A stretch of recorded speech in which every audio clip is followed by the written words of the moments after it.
Hey everyone, Michelle here and welcome back to my channel and welcome to my March TBR.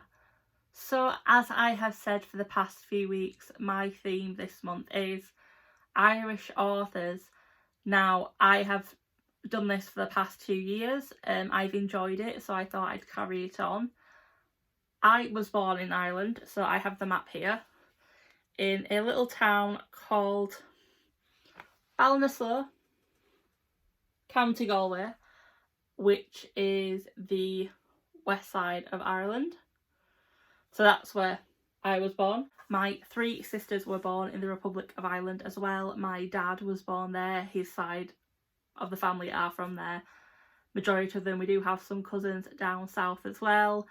And my mum spent a lot of time there, so that's where my 3 eldest sisters grew up. Because my mum was in the Republic of Ireland for quite a while, she was there for 15 years raising my 3 older sisters.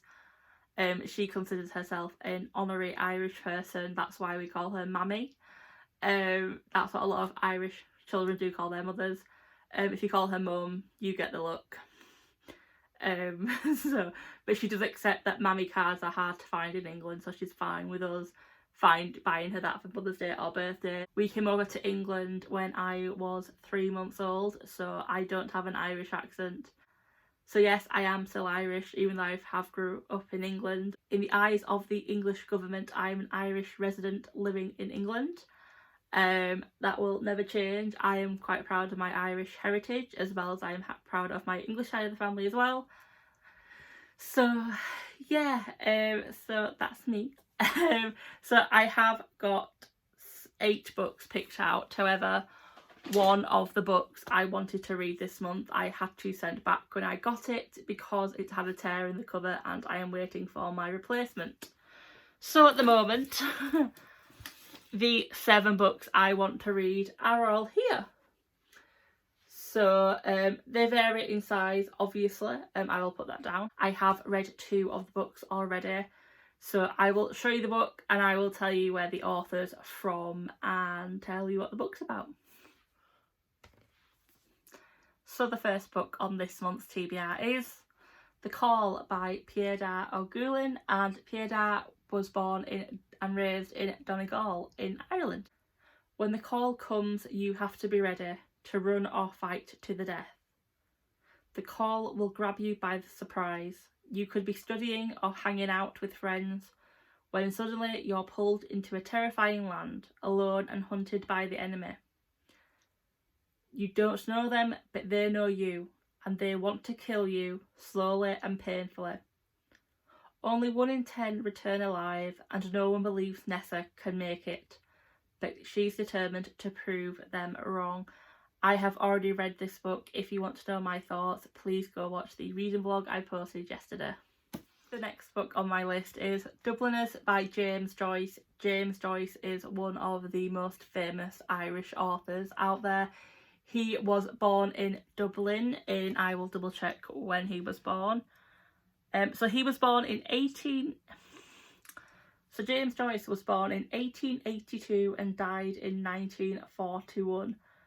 So he's an old Irish author, but he's also quite recent. I didn't realise he died so close to now, if that makes sense.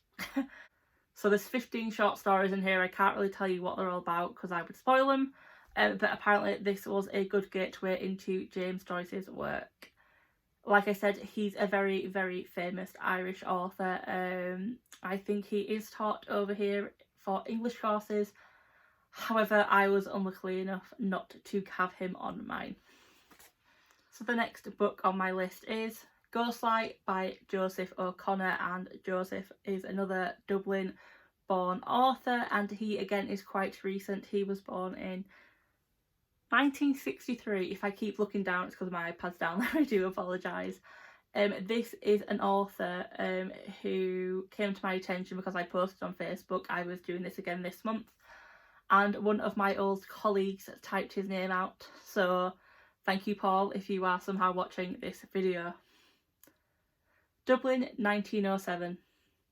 Outspoken and flirtatious, Molly Allgood is a Catholic girl from the slums of Dublin. dreaming of stardom as an actress in America.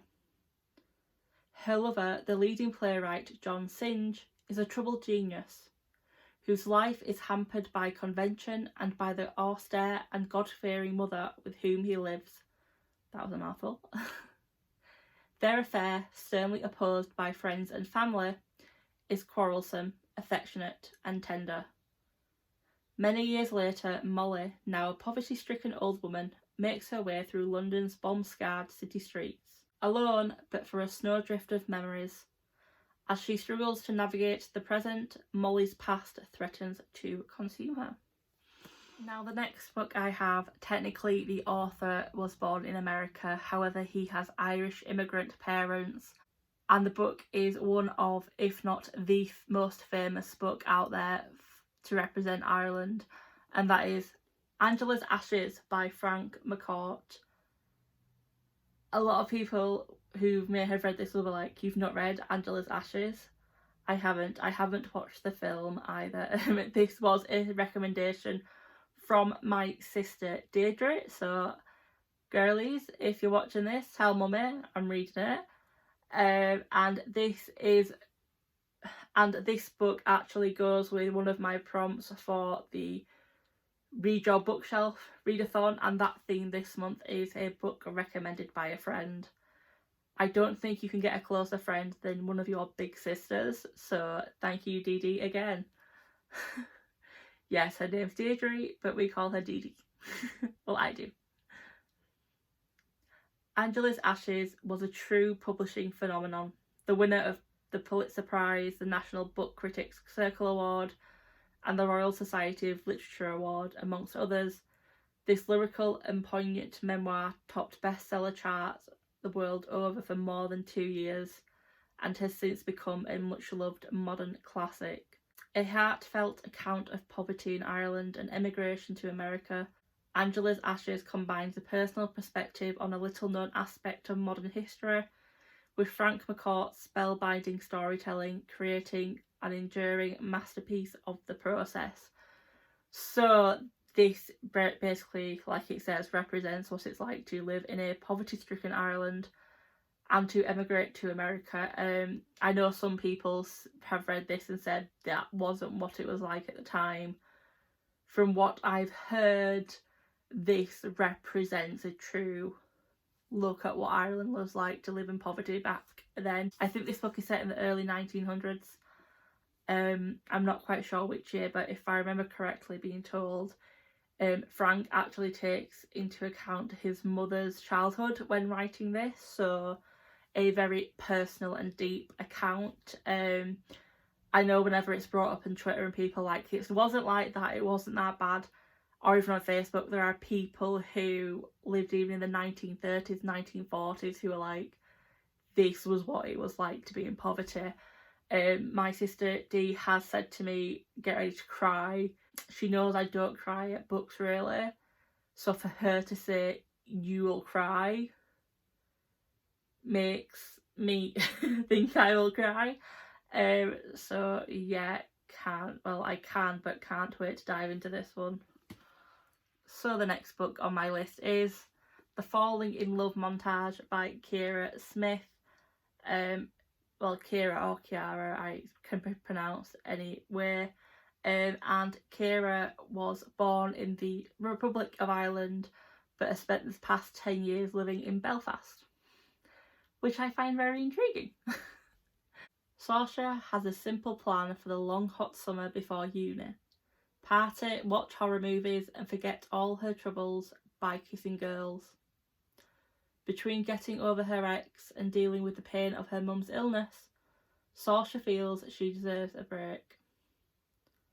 Enter the scene, Ruby, rom-com fan and optimist. Ruby is the prettiest girl Saoirse's ever seen, but Saoirse doesn't want to get into another relationship. So Ruby challenges her to try a summer romance with the serious parts left out, just like the movies. But what happens when the falling in love montage ends? I think this is going to be perfect for my little rom-com loving heart. So the next book on my list is The Henna Wars by Adiba Zaghedar. Can I just say, I love this cover. So Adiba was born in Bangladesh but has lived in Dublin since she was 10 years old. So she is a Bangladeshi / Irish author, which I love. Let's be honest, when you think of Ireland, you don't really think a lot of, stereotypically, you don't really think a lot of diversity, but it is quite diverse, and I love the fact that I can read a book for this month not by a white author, which is nice. It's something that I want to do. One of my goals is to diversify my books this year, so I'm very happy I can include this one. I have anticipated this book since I read about it last year. I have pre-ordered her second book as well, which is a fake dating book. And I know that Kevin at the Irish Reader, this is his Patreon's monthly read. So I cannot wait to talk about that. So let's get into the blurb. I want to think this is just something girls do, that it means nothing. But I'm 100% sure the way she's looking at me is not the way friends look at each other. Nishat's parents say she can be anyone she wants, as long as she isn't lesbian. She doesn't want to lose her family, but she also doesn't want to hide who she is, which only gets harder once Flavia walks into her life. I love the names, I love it. Beautiful and charismatic, Flavia takes Nishat's breath away. But as their lives become more tangled, they're caught up in a rivalry that gets in the way of any feelings they might have for each other. Can Nishat find a way to be true to herself and find true love too? My little romance-loving heart is so happy right now. The last book I have to hand is A Keeper by Graham Norton. If you don't know who Graham Norton is a TV presenter. He has his own show on BBC One. He is on Radio 2, I believe, and he took over from the late Terry Wogan for Eurovision duties. I love Eurovision. Get ready for me when Eurovision comes back round, because I'll be telling you I won't be reading on them nights. So Graham was born in Dublin, so he fits the bill for an Irish author. I enjoyed his first book. I can't remember what it's called. So this is his second book. He has a third book coming out in paperback this year. He's actually a really good author. I was quite surprised how much I enjoyed his work. So yeah, let's get into the blurb. Elizabeth Keane returns to Ireland after her mother's death, intent only on wrapping up that part of her life. And perhaps, had she not found the small stash of letters, the truth would never have come to light. 40 years earlier, a young woman stumbles from a remote stone house into the darkness and away from the cliffs and sea. She has no sense of where she is going, only that she must keep on.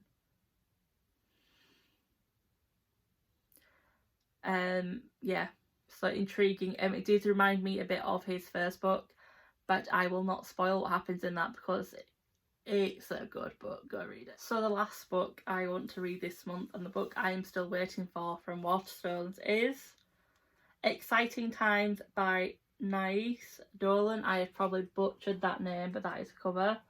I do apologise. I'm contacting Waterstones this week if it doesn't turn up. Knowing my luck, that's when it will turn up. So the blurb says, when you leave Ireland aged 22 to spend your parents' money, it's called a gap year. When Ava leaves Ireland aged 22 to make her own money, she's not sure what to call it, but it involves a badly paid job in Hong Kong teaching English grammar to rich children, Julian, who likes to spend money on Ava and lets her move into his guest room, Edith, who Ava meets while Julian is out of town and actually listens to her when she talks, money, love, cynicism, unspoken feelings, and unlikely connections. So Nice was born in Dublin. So here are all 7 books I currently have for the month of March. There will be a couple more to add on there. So there is a 1-day readathon this week. This weekend I should say. I can't remember the name of it. I'm really sorry. I will type the name down in the description box.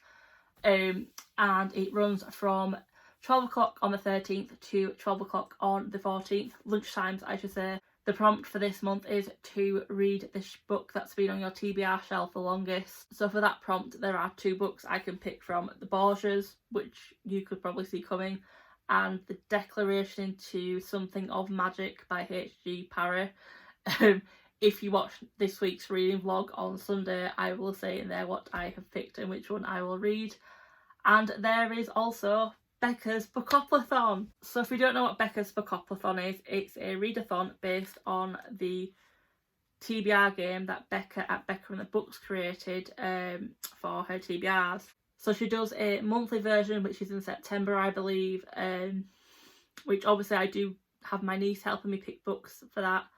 So I will hopefully be participating in September and she can help me pick books if you're watching. And if Shelley will get you helping me. But she's also doing a weekend readathon in March, the March the 20th and March the 21st.